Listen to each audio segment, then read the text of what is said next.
En cette ère moderne, il est impératif de se rappeler que les Écritures nous avertissent concrètement des dangers qui nous guettent. Comme le rappelait l'apôtre Jean, « Enfants, c'est la dernière heure ». 1 Jean 2:18. Ces mots résonnent aujourd'hui avec une intensité nouvelle. Nous nous trouvons à un carrefour de l'histoire, un moment critique où notre réaction face aux avertissements divins pourrait scanner notre avenir spirituel. En plein tumulte mondial, il est facile de se laisser emporter par le courant des distractions et des préoccupations quotidiennes. Pourtant, cette dernière heure n'est pas seulement une simple période chronologique, elle est empreinte d'un appel urgent à l'alerte. Chaque instant est précieux et doit être vécu avec la conscience aiguë que nous vivons des temps révélateurs, où la vérité doit se distinguer du mensonge.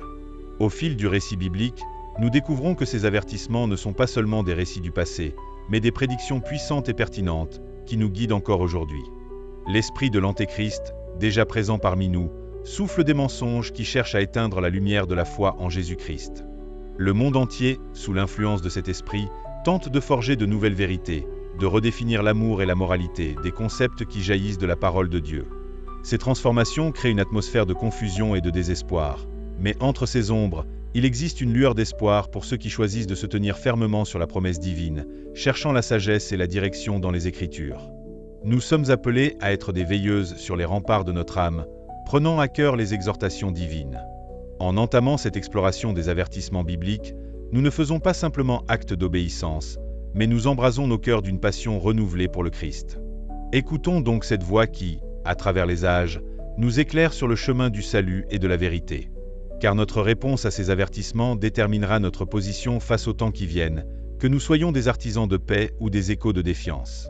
À l'aube de cette vidéo, nous cherchons à semer la graine d'une vigilance spirituelle profonde, un appel à la réflexion et à une vie en accord avec la parole de Dieu, car c'est un moment décisif pour chacun d'entre nous.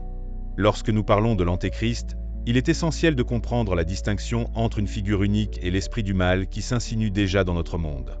Dans 1 Jean 4:3, nous lisons que « tout esprit qui ne confesse pas Jésus ne vient pas de Dieu, c'est là l'esprit de l'Antéchrist ». Cette révélation nous amène à réfléchir sur les nombreuses influences qui nous entourent et qui cherchent à tourner nos cœurs loin de la vérité révélée. Imaginez, un instant, ce qui arrive lorsque des institutions, qu'elles soient politiques, religieuses ou sociales, établissent des valeurs qui contredisent la seigneurie de Christ. Ces forces ne se contentent pas de faire silence autour de la foi. Elles promeuvent une vision du monde qui remplace le Christ par une multitude de faux dieux, un message profondément ancré dans la culture moderne. L'esprit de l'Antéchrist s'exprime de manière insidieuse à travers la promotion d'idées et de comportements qui sapent les fondements de notre foi. Que ce soit par le biais de philosophies qui glorifient l'individualisme, des distractions omniprésentes des technologies modernes ou des exhortations à la satisfaction personnelle à tout prix, ces influences agissent comme des contrefaçons spirituelles.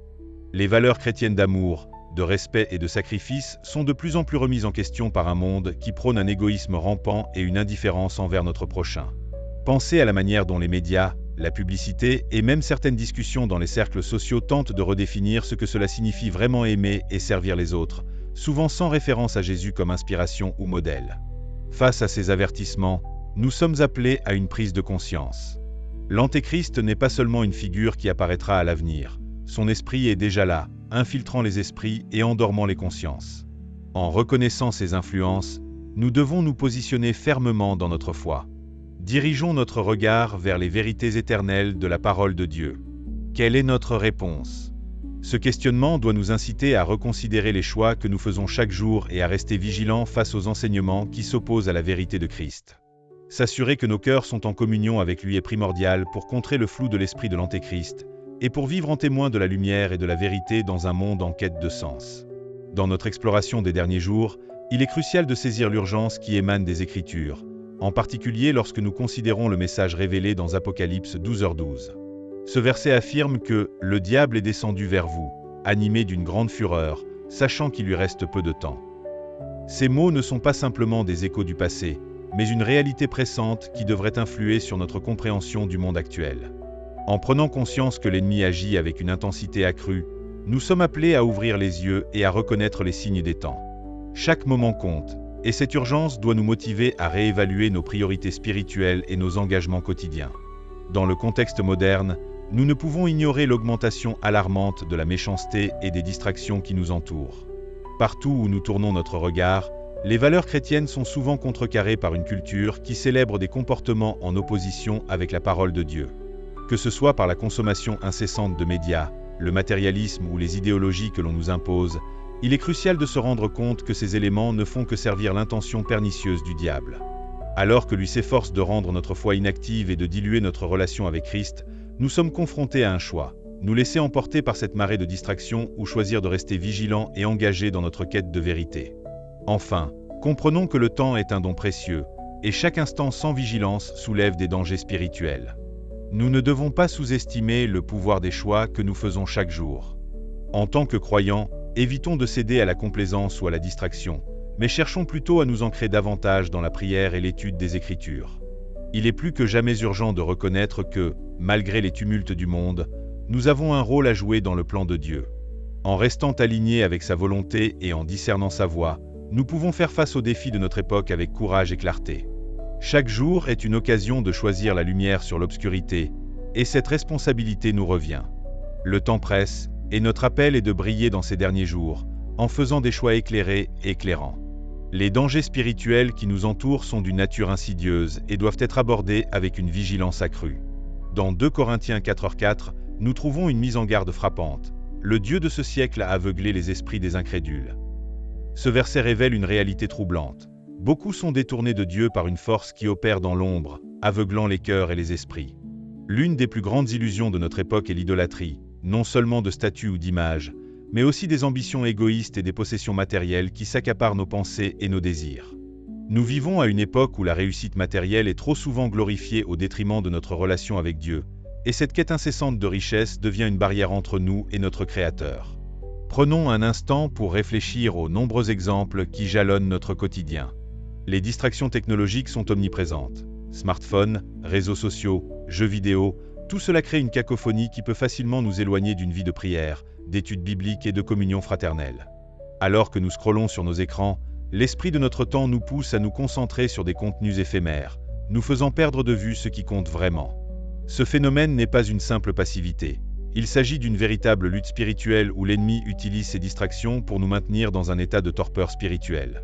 Les instants à passer avec Dieu sont remplacés par des minutes qui s'égrènent dans un océan d'impermanence, et il est temps de reconnaître que chaque moment emporté par ces distractions est un moment éloigné de sa présence. Ainsi, il est impératif de faire notre part pour combattre ces dangers spirituels tout en cultivant une vie centrée sur la vérité divine. Nous devons nous rappeler que nos choix résonnent bien au-delà de notre immédiateté. En décidant de nous éloigner des plaisirs éphémères de ce monde et en nous approchant de Dieu dans la prière, la méditation et la recherche de sa parole, nous commençons à établir une fondation qui ne vacille pas. Le message de la Bible reste clair. Rediriger nos cœurs vers ce qui est éternel et vrai est essentiel pour naviguer à travers les illusions de ce siècle. Nous avons la capacité de briser les chaînes des distractions et des ambitions superficielles, mais cela demande un engagement actif et une détermination à rester ancrés dans notre foi. C'est en exerçant cette vigilance que nous pourrons résister aux pièges du mal et renforcer notre relation avec Dieu. Dans Matthieu 24:12, il est écrit que « l'amour du plus grand nombre se refroidira ». Cette déclaration nous interpelle profondément à une époque où nous pouvons observer les signes d'un refroidissement des cœurs autour de nous. Cet amour qui semble se distendre ne se manifeste pas de manière discrète. C'est un phénomène qui s'affiche dans nos relations, dans la manière dont nous interagissons avec notre voisin, et même dans les recoins de notre cœur. Prenons un instant pour réfléchir. Combien de fois avons-nous été témoins de l'indifférence dans des situations où la compassion était attendue ? Les actes de violence, le manque de respect et l'égoïsme excessif illustrent amèrement à quel point notre monde se distancie du commandement qui nous exhorte à aimer Dieu et notre prochain. Cette perte de bonté, de respect et de chaleur humaine est un signe distinctif des temps que nous vivons. Les exemples sont nombreux et frappants. Que ce soit dans les files d'attente où les gens fument en impatience, sur les réseaux sociaux où la méchanceté et les remarques désobligeantes fusent sans retenue, ou encore dans les relations familiales où la communication s'effrite à cause des distractions modernes, nous avons touché du doigt la réalité d'un amour en déclin. Pourquoi cela arrive-t-il ? Souvent, nous sommes tellement préoccupés par nos propres intérêts et ambitions que nous oublions de porter du regard et de l'attention à ceux qui nous entourent. Les moments où l'on tend la main à l'autre, où l'on écoute véritablement et où l'on offre du réconfort, deviennent des raretés. Ce refroidissement est un avertissement. Si nous ne veillons pas sur nos cœurs et sur nos interactions, nous risquons de devenir des acteurs de cette tragédie plutôt que des agents de changement. En cultivant l'amour, nous répondons directement au commandement de Jésus. Dans l'Évangile, il nous enseigne que ce commandement est le fondement même de notre foi. Aimer Dieu et notre prochain n'est pas simplement une belle phrase à laquelle nous adhérons. C'est une action qui doit se traduire dans notre quotidien. Nous devons nous questionner sur la manière dont nous traitons les autres dans nos vies. Sommes-nous des instruments de paix et de compassion, ou au contraire, contribuons-nous à cette atmosphère de froideur? Pour combattre ce refroidissement, nous devons décider de semer l'amour de manière intentionnelle. Prendre le temps d'écouter, d'aider, ou même d'encourager les autres peut faire une différence bien plus grande que nous ne l'imaginons. Réveillons nos cœurs pour qu'ils brûlent d'un amour authentique, et engageons-nous à entrer en relation avec les autres d'une manière qui reflète véritablement l'amour que Christ nous a montré. Alors que nous achevons cette réflexion sur les avertissements cruciaux de la Bible concernant les derniers jours, nous sommes confrontés à un appel urgent à l'action. Jésus nous a enseigné dans Matthieu 6h33 à « Cherchez d'abord le royaume de Dieu et sa justice ». Ce verset lance une invitation claire à orienter notre vie et nos priorités vers ce qui est véritablement essentiel, bien au-delà des distractions et des préoccupations passagères de ce monde. Dans une époque où la méchanceté croît et où l'amour se refroidit, notre responsabilité en tant que croyants est de rester fidèles à cet appel. Nous ne devons pas nous laisser entraver par le bruit ambiant, mais plutôt nous concentrer sur notre relation avec Dieu, ce qui implique de nourrir notre esprit par la prière, l'étude des Écritures et la communion fraternelle. Ce chemin peut sembler semé d'embûches, mais n'oublions pas que nous ne marchons pas seuls. Au terme de cette vidéo, je vous invite à prier avec moi, à demander non seulement la force d'affronter les défis qui nous entourent, mais aussi la foi nécessaire pour avancer avec détermination dans notre marche avec Christ. Demandons à Dieu d'affiner notre discernement pour que nous puissions identifier les pièges que le diable place sur notre chemin. Nous avons besoin de son aide pour éclairer nos cœurs et nos esprits, car dans un monde où il est si facile de se perdre, sa lumière est notre seul guide. Que cette prière soit un moment de renouvellement, un engagement à marcher plus près de lui et à refléter son amour dans toutes nos interactions. En conclusion, rappelez-vous que chaque choix que nous faisons, chaque pas que nous prenons, peut avoir un impact non seulement sur notre vie, mais aussi sur ceux qui nous entourent.